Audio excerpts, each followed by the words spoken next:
നമ്മുടെ അടുക്കളയിൽ നമുക്ക് പെരുമാറാനായിട്ട് നല്ല ഭംഗിയുള്ള പാത്രങ്ങളൊക്കെ ഉണ്ടെങ്കിൽ കുക്ക് ചെയ്യാനായിട്ട് ഭയങ്കര ഇൻട്രസ്റ്റ് ആയിരിക്കും അല്ലേ? ഞാൻ ആ കൂട്ടത്തിലുള്ള ഒരാളാണേ.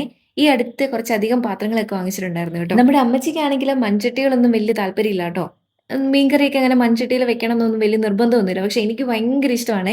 ഞാന് എന്റെ ജോലി സ്ഥലത്ത് തന്നെ കുക്കിംഗ് ഒക്കെ ചെയ്യാൻ തുടങ്ങി കഴിഞ്ഞപ്പോഴത്തേക്ക് ഞാൻ എവിടെ പോയാലും അവിടെയൊക്കെ കൊണ്ടുപോകുന്ന ഒരു സാധനമാണ് മീൻകറി വെക്കാനും പിന്നെ മോരുചാറ് വെക്കാൻ വേണ്ടിയിട്ടും 2 മൺചട്ടികൾ വലുതും ചെറുതുമായിട്ട് ഇങ്ങനെ വാങ്ങിച്ചുകൊണ്ട് പോവേ. എന്ത് കുക്ക് ചെയ്യാനായാലും അമ്മച്ചിക്ക് കൂടുതൽ ഇഷ്ടം നോൺ സ്റ്റിക്ക് പാത്രങ്ങളോടാണ് കേട്ടോ. ഉപയോഗിക്കാനും കഴുകി സൂക്ഷിച്ച് വെക്കാനും ഒക്കെ എളുപ്പമാണല്ലോ. ഞാൻ പക്ഷേ കുറച്ചധികം വർഷങ്ങളായിട്ട് നോൺ സ്റ്റിക്ക് പാത്രങ്ങളൊക്കെ ഉപേക്ഷിച്ച് സ്റ്റെയിൻലെസ് സ്റ്റീലിലേക്ക് മാറിയായിരുന്നു കേട്ടോ. അതിനെക്കുറിച്ചൊന്നും ഇവിടെ പറഞ്ഞിട്ട് വലിയ കാര്യമൊന്നുമില്ല. അതുകൊണ്ട് അമ്മച്ചിയുടെ ഇഷ്ടം പോലെ തന്നെ വാങ്ങിച്ചു കേട്ടോ. അടുക്കളയായിട്ട് ബന്ധമൊന്നുമില്ലാതിരുന്ന നമ്മുടെ ചെറിയ പ്രായത്തില് ഞാൻ കാര്യമായിട്ടിരുന്ന് ആലോചിച്ചിട്ട് എത്തും പിടിയും കിട്ടാത്തൊരു കാര്യമാണ് ഒരേ ആവശ്യത്തിന് പല പല പാത്രങ്ങൾ എന്തിനാണ് അടുക്കളയിൽ വാങ്ങിച്ച് സൂക്ഷിച്ച് വെക്കുന്നതെന്ന്. അമ്മച്ചീനെ ഞങ്ങൾ കളിയാക്കാറുണ്ടായിരുന്നു കേട്ടോ.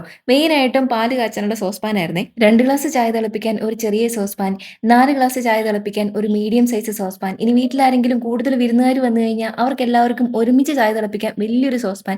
ദേ ഇന്നും കൂടെ പറഞ്ഞേ ഉള്ളൂ ഒരു സോസ് പാൻ വാങ്ങിക്കണമെന്ന്. നമുക്ക് സ്വന്തമായിട്ടൊരു അടുക്കളയൊക്കെ കിട്ടിയപ്പോഴല്ലേ ഇതിന്റെ ഗുട്ടൻസ് ഒക്കെ മനസ്സിലായത്. ഇപ്പോൾ ചെറിയ കറി വെക്കാനും വലിയ കറി വെക്കാനും വറക്കാനും പൊരിക്കാനും പല പല സൈസിലും നിറത്തിലും വലുപ്പത്തിലും ഒക്കെ പാത്രങ്ങൾ ഞാൻ തന്നെ വാങ്ങിച്ചു കൊടുത്തിട്ടുണ്ടേ. അങ്ങനെ ഒരു പ്രായത്തിൽ അങ്ങ് എത്തിപ്പെട്ടപ്പോഴത്തേക്കും ഡ്രസ്സ് വാങ്ങിക്കാൻ പോകുന്നേക്കാളും കൂടുതൽ ഇഷ്ടപ്പെടുന്ന ഒരു കാര്യമായി പോയി ഈ പാത്രങ്ങളൊക്കെ വാങ്ങിക്കാനും നോക്കാനും ഒക്കെ കയറുന്നത്. അങ്ങനെ കടയിൽ പോയി വാങ്ങിച്ചതാണ് ഇതൊക്കെ.